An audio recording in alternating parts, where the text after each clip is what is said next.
So we've heard a lot about ESG today. I'm really excited to be here representing our ESG committee. This is a committee that's being pulled from experts across the company. And for us, ESG really truly is a reveal.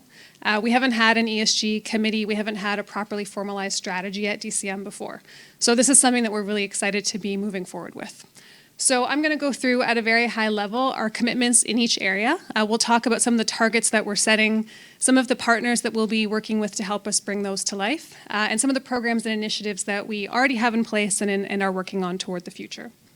So when we think about the environment, of course, environmental impact is at the forefront for us, particularly when we consider that while we do put digital solutions into the market, we also still have quite a bit of commercial print. So environmental impact is definitely top of mind.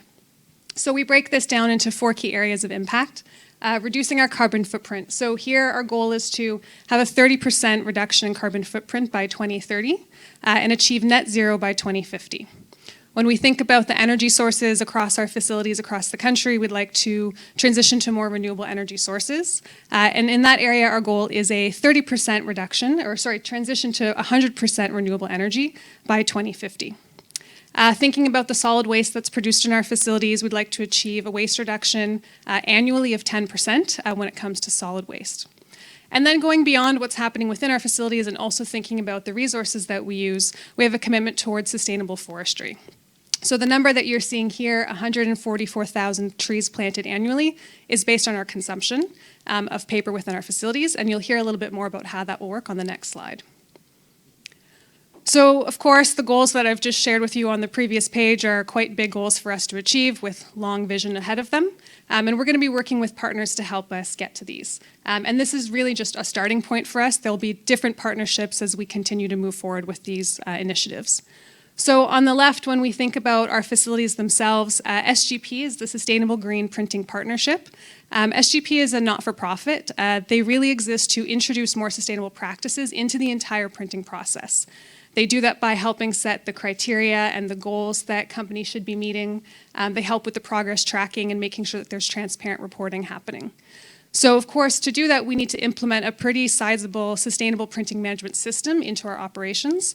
And we would be partnering with Nadan Consulting, a third-party SGP auditor, who will help us along with that process. Looking in the middle, when we think about our forestry commitments, so Print Relief is a really interesting, it's a company, it's really a software solution. So what they do is they track in real time the amount of paper being used across our facilities. So they'll be live tracking our consumption. They then turn that into a reverse calculation of the amount of trees that would have been harvested in order to produce that paper. And then we have funds that are directed toward global reforestation projects as a result. So they'll figure out exactly where we need to put our funding, and they'll help us really put back our paper footprint into the world. And so that's where you saw that 144,000 number. That's a number that will change as our consumption changes. And then on the same note, FSC, I'm sure this is a logo that people are familiar with and have seen before. It really just means that any paper used in our facilities is procured from sustainably sourced wood fiber.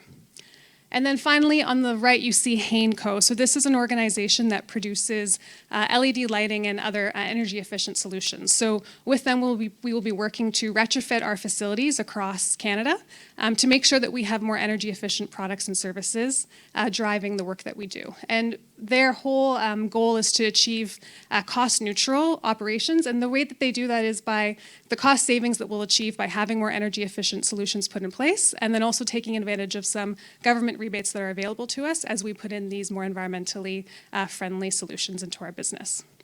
So that's a high-level look at environmental impact. Of course, more of the story will come in the next year.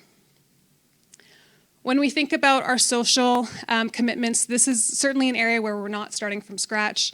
We have a people and culture team that works on putting many of these initiatives into place. So what I'll take you through today is a high level on the areas where we think we can focus a bit more. So on the left, when we think about giving back to our community, we want to make sure that all associates feel that they have the opportunity to do so while working at DCM.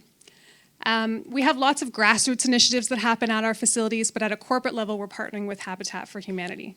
And so for Habitat, we will be producing some commercial print, but really the focus is more on the brand strategy, marketing, and communication services that we can offer them. And we're also in talks with them about implementing a digital asset management system for them. So we'll be providing all of those services in kind. Thinking about quality of life for our associates, lots of programs already put in place. When we think about financial security for our associates, we have our employee share ownership plan, we have a pension plan, we have short-term disability. And then when we think about growth and development, we have lots of funding allocated to reimbursing fees for tuition, reimbursing fees for leadership courses, and we also have a competency model that we're putting into place to make sure that all of our leaders across the business are better trained as managers. But one area that we identified where we could do a little bit more was around physical health and mental health. So looking at ways to improve the well-being of our associates outside of their day-to-day life at work. And so to do that, we have a partner called Workplace Options. They're a provider of well-being solutions. And so through them, we'll be making more educational resources available to our associates, bringing in experts for guest lectures on topics ranging from nutritional health to mental health and so on. So that's something that we'll be offering more as we proceed. And then finally, DE&I, of course, is a big topic within this space. And again, something that's relatively new for DCM, at least in a more formal light. So we have a partner here called Global Learning. They'll be providing education and support to our team as we work to develop a DE&I council. And we start to bring some DE&I initiatives to life. Some of these include things like employment equity goals, making sure that our hiring practices line up with those employment equity goals, our supplier diversity program, our federal contractors program, and so on. And then finally, governance. So certainly won't take you through the 133 policies, plans, and procedures that we have in place, but of course, as a company of our size, there's lots of different policies governing how we operate. But for us, the focus here is really thinking about what information do we need to make more readily available to the public? What policies and procedures do we need to distill and get onto our website to make sure that the market is aware of what we're doing? So this, again, breaks into 4 key areas. We have business ethics, so these will be things like our code of conduct, our pay equity policy, safety and security. We have things like our privacy policy, workplace harassment and violence policy. Under regulatory compliance, there's AODA compliance, and our supplier diversity policy will come into play here as well. And then finally, board management. So we already have a board diversity policy in place, and this area will be one, again, for continued growth to make sure that we have diverse representation on our board. So quick high-level update, and definitely something that we invite you to think about in the future as we will be sharing more of our impact in this area in 2022.